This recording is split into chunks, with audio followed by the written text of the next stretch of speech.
Frontline Updates, where we delve deep into military strategies and updates from conflict zones.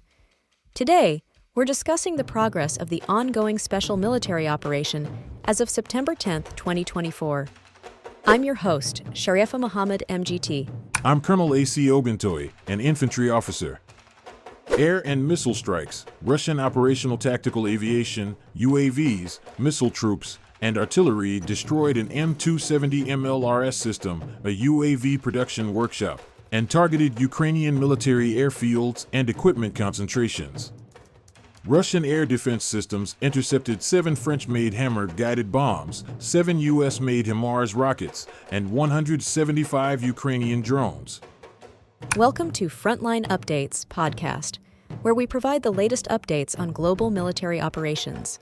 Today, we're joined once again by Colonel A.C. Oguntoye, who will brief us on the progress of the special military operation as of September 10, 2024. Colonel, thanks for joining us today. Thank you for having me. It's always a pleasure to provide updates on the ongoing situation. Let's jump right into it, Colonel. Could you give us a broad overview of what happened in the last 24 hours during the special military operation? Over the past 24 hours, Russian forces made significant progress across multiple fronts, especially in the Kharkiv, Donetsk, Luhansk, and Zaporizhia regions. We've liberated key settlements and successfully repelled multiple Ukrainian counterattacks, inflicting heavy casualties on Ukrainian forces. In total, Ukrainian losses exceeded 2,175 personnel, along with significant amounts of military equipment. That's a substantial number of losses for the Ukrainian forces. Let's start with the North Group. What actions did they take? The North Group focused on the Lipsovsky and Volchansky directions in the Kharkiv region. They engaged and defeated Ukrainian formations, including the 92nd Airborne Assault Brigade and the 36th Marine Brigade. Ukrainian forces lost up to 215 servicemen, 2 vehicles, and a U.S.-made 155mm M777 howitzer. How about the West Group of forces? What were the key developments there? The West Group made important tactical gains and defeated Ukrainian forces in several regions, including Petropavlovka, Kupiansk-Zlovaya, and Krugliakovka in Kharkiv and Makiivka in Luhansk. Ukrainian losses amounted to 530 servicemen, along with a wide range of equipment, including 2 Cossack armored vehicles, a U.S.-made M777 howitzer, and several multiple launch rocket systems. Additionally, we destroyed 4 field ammunition depots and 2 Enklavin electronic warfare stations. It seems like the Southern Group of forces was particularly active. Could you walk us through their actions? The Southern Group achieved a significant milestone by liberating the settlements of Krasnogorovka and Grigorovka in the Donetsk People's Republic. They also repelled 4 Ukrainian counterattacks. Ukrainian losses reached 715 personnel and a range of military hardware, including German-made Panzerhaubitze 2000 and U.S.-made M777 howitzers, was destroyed. In addition, 3 field ammunition depots and a counter-battery radar station were neutralized. That's a major victory for the Southern Group. What about the Center Group? I understand they had some key successes as well. Yes, the Center Group liberated the settlement of Galicinovka in the Donetsk People's Republic. They inflicted significant damage on Ukrainian forces, including mechanized and airborne brigades. Ukrainian losses totaled 515 servicemen, and we destroyed several armored vehicles, including a U.S.-made Bradley infantry fighting vehicle. The group also successfully repelled 8 Ukrainian counterattacks in the region. Now let's shift to the East Group of forces. What were their main actions over the past day? The East Group focused on securing the settlement of Vodyanoe in the Donetsk People's Republic. They repelled 2 Ukrainian counterattacks and inflicted heavy losses, with around 130 Ukrainian troops killed. We also destroyed several key artillery systems, including Polish-made Krab and Bogdan self-propelled units, and a Bukovel AD electronic warfare station. And what about the DNEPR group? They've been operating in a different region, right? Correct. The Dnieper group is primarily operating in the Zaporizhia and Kherson regions. They inflicted losses on Ukrainian forces in Novodanilovka, Kamenskoye, and Poniatowka. Ukrainian forces lost 70 personnel, 7 vehicles, and a 152 mm D-20 howitzer. Additionally, we destroyed an electronic warfare station and a field ammunition depot.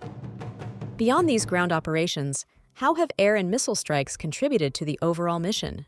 Air and missile strikes have been critical in targeting Ukrainian infrastructure and military assets. Our operational tactical aviation, UAVs, missile troops, and artillery struck concentrations of Ukrainian manpower and equipment in 134 areas. Notably, we destroyed a US-made M270 MLRS launcher and a workshop for the production of UAVs. Our air defense systems also intercepted 7 French-made Hammer-guided bombs, 7 US-made HIMARS rockets, and 175 Ukrainian drones, including 154 outside the main operational zone. It sounds like a very coordinated effort on multiple fronts. What is fundamentally important to understand about drone strikes? Kyiv will continue to resort to such tactics, and all efforts will be directed precisely here. For what purpose? The idea is obvious and has been for quite some time. To transfer the war from the territory of Ukraine to the territory of Russia. It sounds loud and catchy, almost like Syrskyi's statement about the same task in the Kursk region. This can be fed to the population of Ukraine, telling about virtual victories. Second, what is really behind such attacks? To do this, we can recall when they were carried out. Whenever the situation for the Ukrainian armed forces and Kyiv as a whole, if not reaching a dead end, then reaching some critical point, an anti-crisis is activated and terrorist tactics are used, in the hope of catching at least someone and covering up their own problems. This is how it was this time, and it will be this way in the future. There is no paradigm shift in this regard, and the closer the military defeat gets, the more desperate will be the attempts. That's a staggering number of losses. Before we close, what is the current situation on the ground in terms of future progress? Russian troops drove a wedge in the Seledovo and Pokrovsk area and began to storm the outskirts of Lysovka, through which the actual bypass of the Pokrovsk fortified area began, rather than a frontal assault. There are also minor advances in the southern part of Ukrainsk and in the area of Zelenoy Pervy, which essentially closes the story both west of Nevelskoy and with the security of the Ukrainian Armed Forces units, which were previously mistakenly called for brigades released from the cauldron. If, when Pokrovsk is taken, the Ukrainian army will be almost completely cut off from rail supplies in western Donbass. Everything will have to be transported from Pavlograd in the Dnipropetrovsk region and only by trucks, which will require such a big detour that the lines of cargo trucks will probably be visible from space. And columns of equipment are one of the favorite targets for UAV operators and Iskander crews of the Russian army. That's a remarkable defensive effort. Before we wrap up, is there anything else you'd like to add about the broader situation?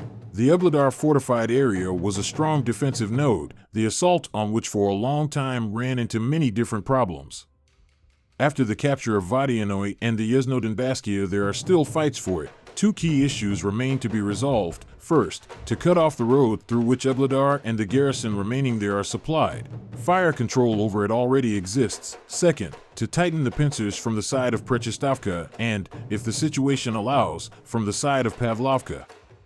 After this, the epic with the capture of Ubladar will be effectively completed, and it will remain behind the backs of the Russian army. Whether the inmates of Ubladar will flee or remain inside will become clear in the near future. Our forces remain focused and continue to press forward. We're maintaining momentum across all fronts, and we're committed to ensuring that our objectives are achieved. The past 24 hours have demonstrated that we are successful while making gains in key areas. Colonel, thank you for providing such a detailed briefing on the current military situation. Your insights are invaluable to our understanding of the conflict's dynamics. And thank you to our listeners for tuning in. Join us next time as we continue to provide up-to-date coverage on global military affairs. Stay with us for more updates and expert analyses on global defense and security issues. Stay informed, stay secure. Our forces are fully committed to achieving our objectives. Israeli strikes in Gaza's Al-Mawasi humanitarian zone killed dozens of Palestinians who were sheltering in a tent camp. Most people in the densely packed Al-Mawasi camp for displaced Palestinians were asleep in the early hours of Tuesday morning when Israeli bombs struck. Homes, possessions, and entire families were blown away in the sprawling refugee settlement, which Israel's military has designated as a humanitarian zone along the Mediterranean coast of the Gaza Strip.